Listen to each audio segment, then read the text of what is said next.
Arbejde på danske skibe i international fart og på offshore-installationer bliver for det meste udført af besætninger af blandede kulturer.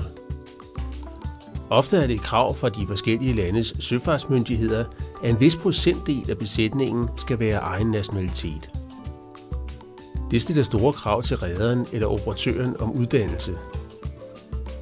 I 2011 stod det danske slæbebådsrederi Svitzer over for at skulle bruge 71 skibsassistenter til at arbejde på deres nye arbejdsbåde med naturgasudskibning i det vestafrikanske land Angola.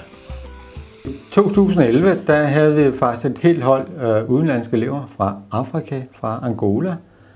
Og det er første gang, vi sådan i nyere tid har haft udenlandske elever ombord.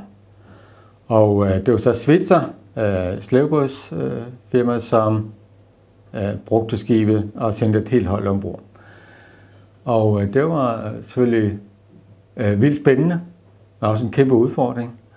Og ikke altid lige nemt, faktisk mange store vanskeligheder, store kulturforskelle mellem Danmark og europæisk kultur og så afrikansk kultur. Men det lykkedes, og vi fik en masse gode erfaringer med det, at man kan ikke bare sådan lade som om, at de må da kunne forstå, at tingene kan foregå fra sådan et europæisk perspektiv. På togtet i 2011 var der 71 angolianere ombord, og de 67 af dem gennemførte den internationalt godkendte uddannelse, som det vi i Danmark kalder skibsassistenter. Togtet startede med regn og rusk i Atlanterhavet ud for Lissabon i februar 2011. For mange af angolianerne var det deres første møde med havet, og det gav anledning til både skuffelser og succeser gennem de 12 uger, uddannelsen på havet varede.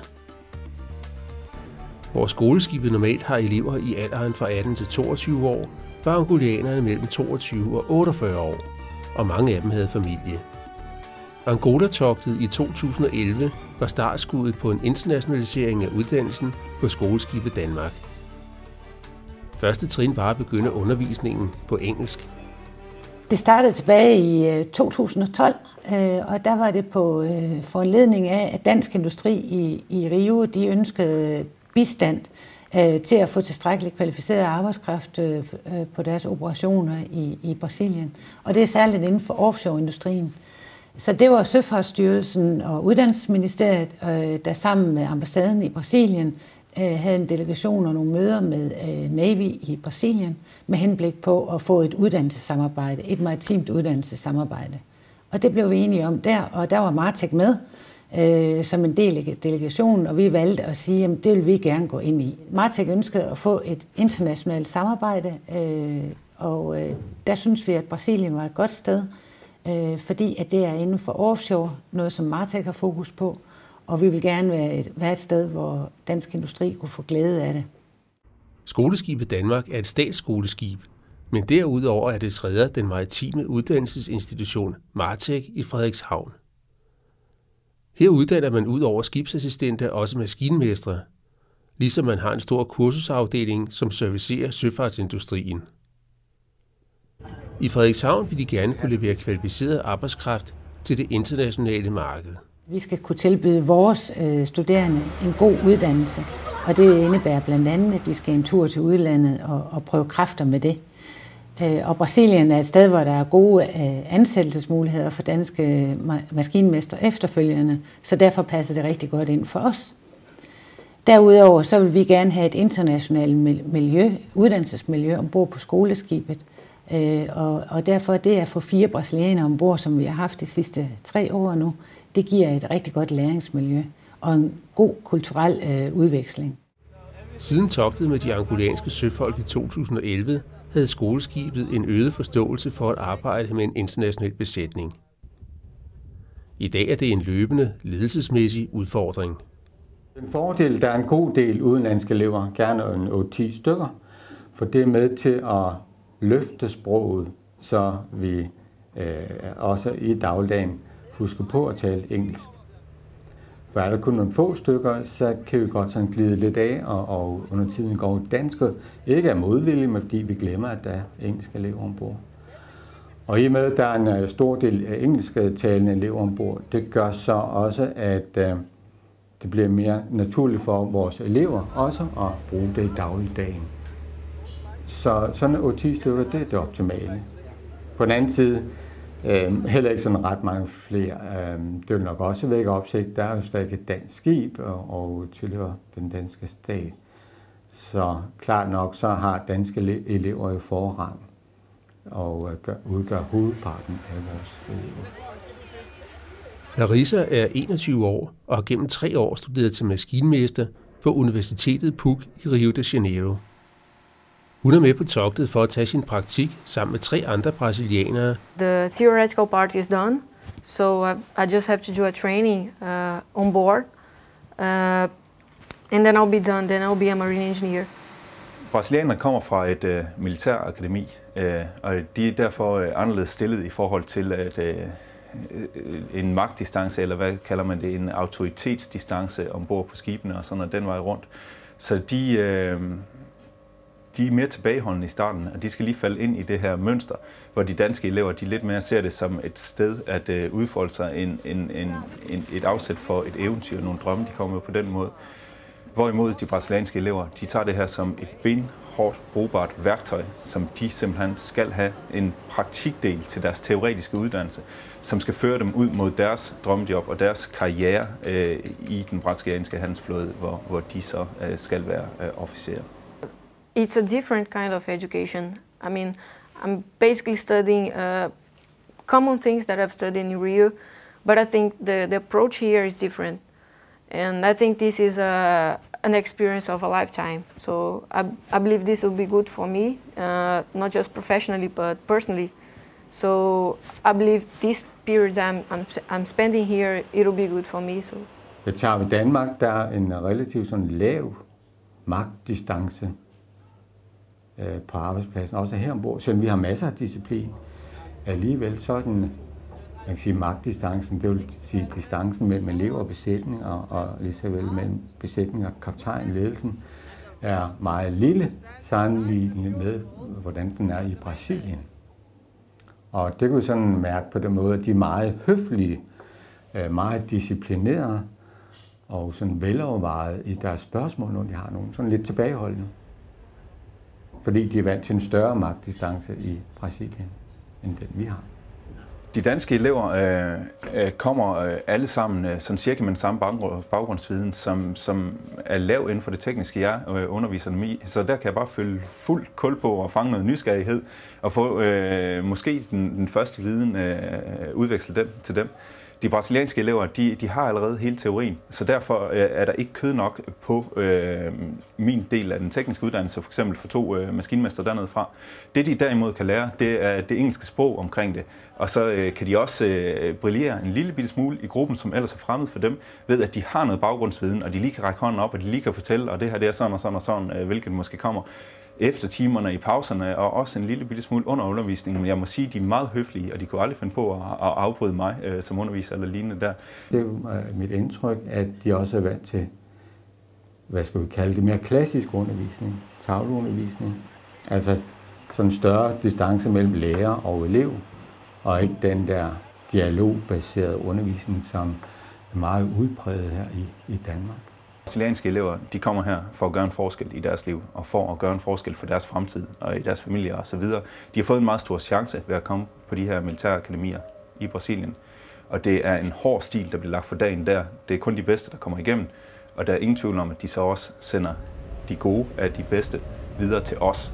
Så det her det er mennesker, som har kæmpet sig op igennem en hård uddannelse, og nu er klar til at få noget kød på, noget praktik på, som så kan føre dem videre til deres officerspositioner ude i den brasilianske handelsflåde. Det er deres fremtid, det her det handler om. Det er ikke et afsæt for, om de vil eller ikke vil. Det her det er noget, de skal bruge til noget. Og det gør det også interessant for os som undervisere, at få lov til at føre dem til det stadie, eller tage dem videre til det næste trin. I think a lot of people want different things when they come here, and for many of the foreigners on board, they came for the professional side of the education, whereas a lot of the Danish people, it's more split. A lot of people come for the professional side, and a lot of people are also here for just the experience or to find out what they want to do afterwards, which may be completely unrelated to seafaring. But a lot of the foreigners here definitely have come to become professional seafarers. It seems to be more mixed with the Danish. De danske elever, de kommer her med en nysgerrighed og med en forventning til disciplin. De kommer her, de søger det jo selv. Det er jo ikke sådan noget, som man bliver kastet ud i det her, eller det er ikke noget, hvor kommunerne kan anbringe folk eller så videre. De har selv taget et skridt, som kommer af nysgerrighed mod den maritime verden, og mod det her sejlskib og de gamle dyder, som man så må forvente, der kommer her ombord. Men de kommer her også for at få et eventyr, for at få noget unikt for dem, som kan bruges. Selvfølgelig tænker de på fremtiden, der CV og det ene og det andet, og alt hvad de skal, men de er ikke nødvendigvis, fordi de vil være søfolk. De er her af en nysgerrighed, og fordi at de vil prøve sig selv af, både i riggen, men også socialt ved at leve sammen på sådan et skib her, og også eventyrmæssigt ved at tage ud i verden. I Danmark er der en ungdomskultur, hvor det er vigtigere at finde sin egen hylde, end at gennemføre en forudvalgt uddannelse hurtigt og effektivt. Så på den vis der, så synes de brasilianske elever, det er i hvert fald min erfaring, nogle gange, at de danske elever leger lidt meget og fjoller lidt meget, og er lidt ustruktureret i deres tilgang til, om de vil være søfolk eller ej. Så jeg kan godt forestille mig, og det er jo min tanke, at brasilianerne kunne tænke, jamen hvad i alverden render de så rundt på et skib for, hvis de ikke er sikre på, at det lige præcis er det her, de ved. Men det er så der, hvor vi kan tage deres nysgerrighed og prøve på at kaste den tilbage mod dem, og så fylde noget stof på, som er maritimt, og som har med skibet at gøre. Så der er ingen tvivl om, at de alle sammen har en maritim interesse og udvikler den, mens de er her. Men det er ikke nødvendigvis derfor, de kommer. De kommer for at få en udfordring og et eventyr, som jeg ser det. Men det ændrer sig hurtigt. De ser jo, at driften af skibet, og det går hele vejen rundt. Det handler ikke kun om at være der, eller at være i kabysen, eller være i maskinen. At det er et samarbejde, og det er egentlig noget, vi alle sammen er sammen om, at rykke den her struktur, som det gamle skib er, over verdenshavene. Altså sådan, man kan sige, at riggen og navigatøren og kabysen og maskinen, jamen det er sådan en trebenet taburet. Hvis det ene ben af den taburet mangler, jamen altså, så kan resten heller ikke stå. Og det forstår de sagtens og hurtigt, og jeg er faktisk forbløffet over, hvor teknisk interesseret mange af dem er, også ombord på skibet, selvom det er et gammelt sejlskib. I think here they teach us how to think and not how to do things. I think this is different. Here you don't learn how to do a tool, you don't know how to do something, how to do something right. You just know how to think about the best way to do something. So this is the difference. I think they don't tell you, you should do this way.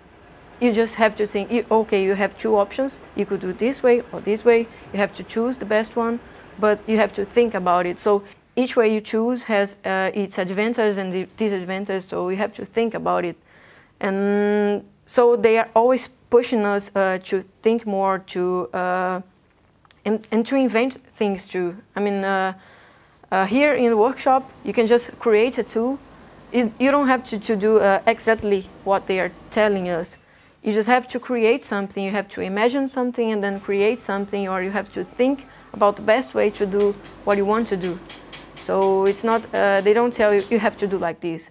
This is the best way. They just give you options, and you can choose. You can think about the best option. If you say you couldn't get the right size of the melted lake, then you have to adjust the flame to be a little hotter. They are so kind and so patient. They are always trying to help, always. It's very interesting because people have different backgrounds and different experiences, especially people who've sailed before, like the crew from Tonga. She's been sailing for the past 2 years, so she has a lot of experience. And then people have different ways of looking at things. Some people like to work very fast and rapidly, get as much done as possible. Then other people tend to like to focus on small details and take time. I think having a mixed crew makes both types come into play, and it's really important to have both. There's different types of jobs on a ship that you need done.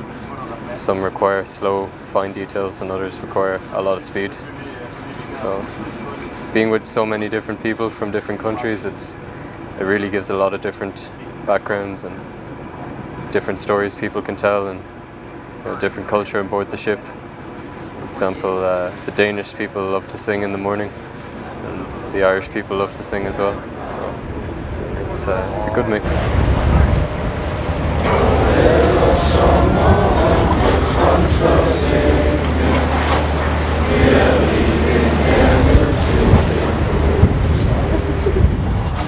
Valget mellem at arbejde på havet og på land behøver i dag ikke længere at være et enten eller. Hovmester Jakob Østergaard har arbejdet mange år, både i land og til søs. Ja, der er jo den forskel, at man kan ikke lige gå hjem efter arbejde. Man er stadigvæk sammen med de mennesker, man arbejder sammen med, og det vil sige, at man får et meget tæt forhold til ens kollegaer, og man er nødt til at få tingene til at fungere, og det kræver en vis rummelighed, for at det kan lade sig gøre. Når man er langt væk hjemmefra, så savner man selvfølgelig sit hjemland og tænker på alle de gode ting, der er ved ens hjemland, og sammenligner det med det, man oplever rundt omkring i verden.